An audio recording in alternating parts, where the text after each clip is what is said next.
Hi. ಒಂದು ಹೆಣ್ಣಿನ ಜೀವನ ಯಾವ ರೀತಿ ಶುರುವಾಗುತ್ತೆ? ಒಂದು ಮನೆಯಲ್ಲಿ ಮಗಳಾಗಿರ್ತೀವಿ, ಮತ್ತೊಂದು ಮನೆಗೆ ಸೊಸೆಯಾಗಿ ಹೋಗ್ತೀವಿ, ಸೊಸೆಯಿಂದ ತಾಯಿ ಸ್ಥಾನ ಪಡ್ಕೊತೀವಿ, ತಾಯಿಯಿಂದ ಮುಂದೆ ಅಜ್ಜಿ ಆಗ್ತೀವಿ. ಈ ಥರ ನಮ್ಮ ಲೈಫಲ್ಲಿ ಹಲವಾರು ಸ್ಟೇಜಸ್ಗಳನ್ನ ನಾವು ನೋಡ್ತಾ ಹೋಗ್ತೀವಿ. ಬಟ್ ಪ್ರತಿಯೊಂದು ಸ್ಟೇಜಲ್ಲಿ ನಾವು ಒಂದಲ್ದ ಒಂದು ವಿಷಯದಿಂದ ನಾವು ಇನ್ನೊಬ್ಬರ ಮೇಲೆ ಡಿಪೆಂಡ್ ಆಗಿರ್ತೀವಿ.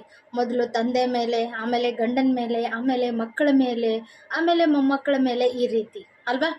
ಸೊ ಈ ಡಿಪೆಂಡೆಂಟ್ ಲೈಫಲ್ಲಿ ನಮಗಾದಂಥ ಒಂದು ಇಂಡಿಪೆಂಡೆಂಟ್ ಲೈಫ್ ಅನ್ನೋದು ತುಂಬ ಅವಶ್ಯಕತೆ ಆಗಿರುತ್ತೆ.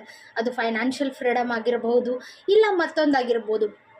ತುಂಬ ಜನ ಹೆಣ್ಮಕ್ಳು ಏನು ಮಾಡ್ತಾರೆ, ತಮ್ಮ ಆ ಡಿಪೆಂಡೆಂಟ್ ಲೈಫಲ್ಲೇ ಕಳೆದೋಗ್ಬಿಡ್ತಾರೆ. ಅವ್ರಿಗೆ ಎಷ್ಟೋ ಜನ ಇಂಡಿಪೆಂಡೆಂಟ್ ಆಗಬೇಕು ಅಂತ ಇರುತ್ತೆ, ಬಟ್ ಹೊರಗಡೆ ಹೋಗಿ ಅವರ ಫೈನಾನ್ಷಿಯಲ್ ಫ್ರೀಡಮ್ನ ತೊಗೊಳಕ್ಕೆ ಅವಕಾಶನೇ ಇರಲ್ಲ.